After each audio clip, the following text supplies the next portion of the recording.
भोपाल के एक साधारण परिवार के बेटे रोहन सेजवाल ने अपने परिवार और शहर का नाम रोशन किया है। रोहन का चयन जॉर्डन में 2 से 9 सितंबर तक होने वाली जूनियर एशियन बास्केटबॉल चैंपियनशिप के लिए भारतीय अंडर 19 बास्केटबॉल टीम के लिए हुआ है। रोहन के पिता भोपाल में ऑटो चलाते हैं। रोहन की प्रतिभा को पहले भी पहचाना गया था जब 2020 में उनका चयन अमेरिका के NBA जूनियर के लिए हुआ था। हालांकि कोविड महामारी के कारण वो अमेरिका नहीं जा पाए थे।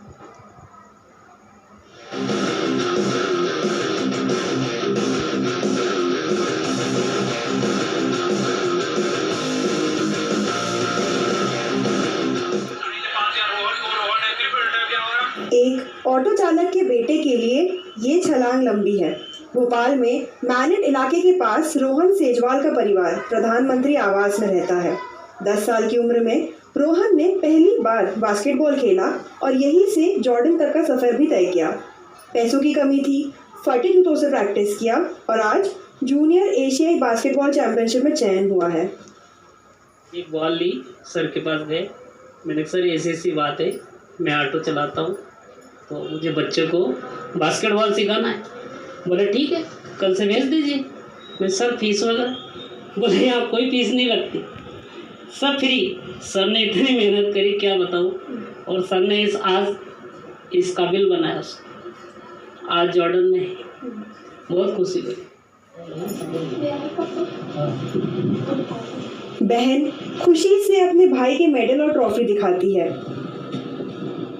माँ की आंखें बातचीत में भर आती है, बताती है कि कैसे होनहार बेटे के पास एक मोबाइल तक नहीं था। सबसे पहले रोहन ने जूनियर चैम्पियनशिप यूथ में सिल्वर मेडल जीता।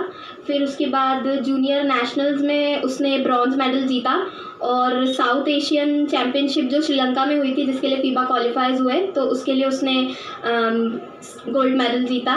वो हमें बड़ी खुशी है कि वो आज यहाँ पे मतलब इतने आगे पहुँच गया है, हम उसके नाम से जाने जाते हैं और ये सारी उसी की ट्रॉफीज़ है जितने भी उसने ओपन्स में पार्टिसिपेट किया है। परेशानी तो बहुत निकाली मैडम मेरे बच्चों ने, क्योंकि उसको खेलने का शुरू से बहुत शौक था और उसके पास मतलब जूते तक नहीं रहते थे खेलने के लिए। उसके दोस्त लोग उसको हेल्प करते थे, फटे जूते पहन के जाता था। अगर कहीं उसका सिलेक्शन हुआ तो फिर वो दोस्त लोग उसको बोलते थे कि ये मेरे जूते पहन के जा, फिर वो पहन के जाता था, फिर जीत के आता था। बहुत खुशी होती थी। उसकी वजह से आज यहाँ खड़े हैं आपके सामने, मतलब इतना नाम उसने ऊँचा कर दिया। आगे और ऐसा ही मेहनत करे मेरा बेटा और आगे बढ़े, हम देश के लिए खेले, देश का नाम रोशन करे, मध्य प्रदेश का नाम रोशन, शहर का नाम रोशन करे। हमारा तो माँ बाप का तो कर ही रहा है, तो बहुत खुशी होती है। कोच ने पहली दफ़े बॉल तोहफे में दी। अपने शागिर्द के हुनर पर अब वो बेहद खुश है। मेरे पास आए तो मेरे से बोले, तो मैंने बोला ये इतने बच्चे खेल रहे हैं, आपका बच्चा कौन सी क्लास में खेल रहा है? 5th क्लास में। तो मैंने बोला फिर तो कल से आप भेज दीजिए। रोहन का ये था कि है ना, हमारा 6 बजे सुबह ग्राउंड चालू होता था तो वो 5:30 बजे ग्राउंड पर आके बैठ जाता था और जूते फटे तो भी है ना वो बराबर है ना बच्चों के साथ रनिंग कर रहा, मना नहीं करता था। जो भी हम कंडीशनिंग कराते, ये जूनियर का अभी उसका अभी 18 साल का हुआ है, अभी अंडर 19 में भी है ना वो 1 साल और खेलेगा जूनियर्स में। प्रार्थना करते रहते कि है ना इसको सीनियर नेशनल्स में भी खिलाए और अच्छे है ना सारे अचीवमेंट दिलाए, जिससे है ना हमारे प्रदेश का और देश का नाम रोशन हो। भोपाल के ऑटो चालक के बेटे रोहन ने यहीं से बास्केटबॉल की प्रैक्टिस शुरू करी थी। आपको बता दें कि रोहन अब जॉर्डन में देश का नाम रोशन कर रहे हैं। 10 साल की उम्र से प्रैक्टिस कर रहे हैं। रोहन के पास जूते खरीदने तक के भी पैसे नहीं थे और फटे जूते पहनकर बास्केटबॉल की प्रैक्टिस किया करते थे। अब उनके घर वाले और उनके कोच बहुत खुश हैं और फख्र महसूस करते हैं कि उनका बेटा देश का नाम विदेश में रोशन कर रहा है। कैमरा पर्सन रिजवान खान के साथ